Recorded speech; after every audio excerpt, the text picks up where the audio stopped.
New Jersey Gov. Christie offered a public apology Thursday morning for September lane closures on the George Washington Bridge, saying that he was embarrassed and humiliated by his staff members who ordered them and that he had fired Deputy Chief of Staff Bridget Anne Kelly. "I had no knowledge or involvement in this issue, in its planning or its execution, and I am stunned by the abject stupidity that was shown here regardless of what the facts ultimately uncover," Christie said at a press conference. "This was handled in a callous and indifferent way, and it is not the way this administration has conducted itself over the last 4 years and not the way it will conduct itself in the next 4. Christie said he was heartbroken that people who had been on his staff for several years had betrayed his trust in ordering the closures to retaliate against Fort Lee, NJ. Mayor Mark Sokolich for not endorsing Christie's 2013 re-election. The governor said he would travel to Fort Lee later Thursday to personally apologize to Sokolich. Emails and messages from the aides discussing the closures were revealed Wednesday,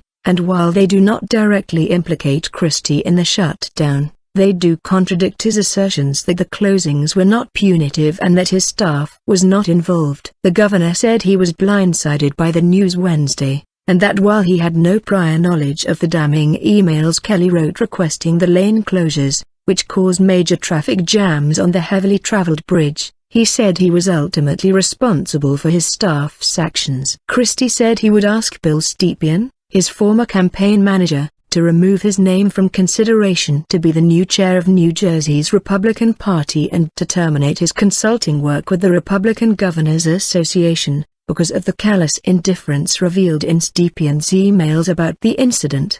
The political furor surrounding Christie intensified before the governor's news conference, with the New York Times reporting that a U.S. attorney in the state would open a preliminary inquiry into the lane closures. Political analysts say the scandal could tarnish the reputation for integrity that has made the governor a leading contender for the GOP's presidential nomination in 2016.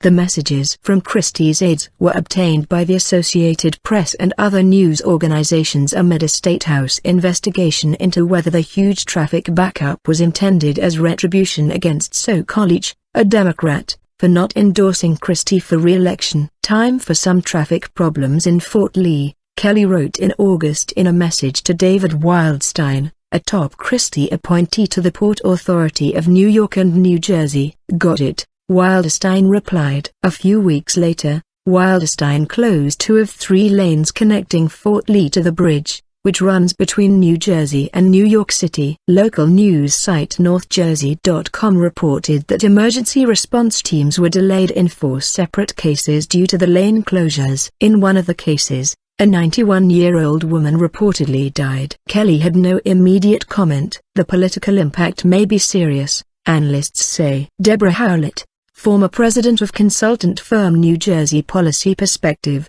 told Al Jazeera that prospective voters may see this as a sign of what would come from a Christie White House. "I think what's important about this scandal from his perspective is it sort of reveals the inner workings of his administration, and it's not a pretty picture," Howlett said. "If Christie does no more than he let on in his statement Wednesday, coming clean would be the best way to end the scandal," Howlett said. "In any crisis, you have to come clean immediately and completely. The worst thing you can do is to let it fester." Dealing with reporters in New Jersey becomes parochial. "Once you're on a national stage, it's a whole different dynamic," she said. Democrats seized on the material as more evidence that the potential presidential candidate is a bully. "The messages indicate what we've come to expect from Governor Christie. When people oppose him, he exacts retribution," said Democratic National Committee Chairwoman Debbie Wasserman Schultz. "When people question him, he belittles and snidely jokes. And when anyone dares to look into his administration, he bullies and attacks." Sokolich said it was appalling that the traffic jams appear to have been engineered. "When it's man-made and when it was done with venom and when it was done intentionally, it is, in my mind, the prime example of political pettiness," he said. Christie sought bipartisan support during his re-election campaign to bolster his image as a pragmatic leader willing to work with his political opponents. The traffic jams occurred between September 9 and 13. Port Authority officials later said the closings were part of a traffic study, but no study has been produced. As the controversy heated up over the past few weeks, Wildstein resigned, as did Port Authority Deputy Executive Director Bill Baroni, another Christie appointee. Wildstein, a childhood friend of the governor, is scheduled to testify on Thursday before a state assembly committee, but he is fighting the subpoena. One of the recently released texts came from Sokolich, who pleaded on the morning of September 10.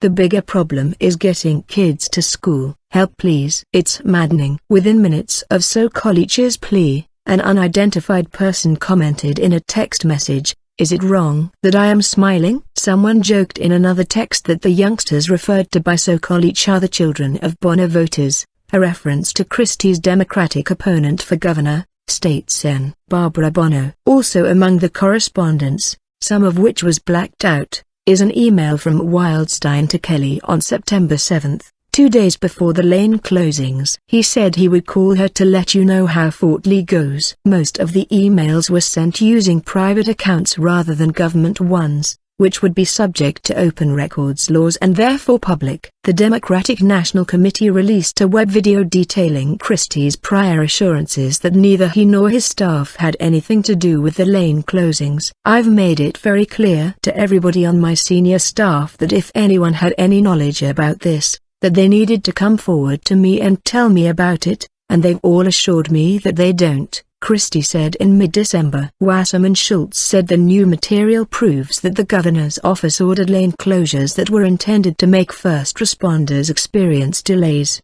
kids sit gridlocked on the first day of school and commuters hit logjams, to punish the Democratic mayor who didn't endorse Christie's re-election bid. Sokolich said that because of the traffic backup, emergency calls that average a 2 or 4 minute response time took up to 16 minutes. "To me it's appalling, and I got to tell you, somebody owes a lot of people a lot of apologies," he said. "Somebody ought to contact families waiting 2, 3, 4 times the response times when their loved ones had chest pains. Someone has to apologize to the thousands of families who couldn't get their kids to the first day of school on time." Fort Lee Councilwoman Nyla Kasowski said she knows of one woman who could not get over the bridge to be with her husband, who was undergoing a stem cell transplant, and another who could not get to New York to be with her son as he went through kidney dialysis. "I think this is 10 times worse than Watergate, because this affected so many more lives and their health and safety," said Kasowski.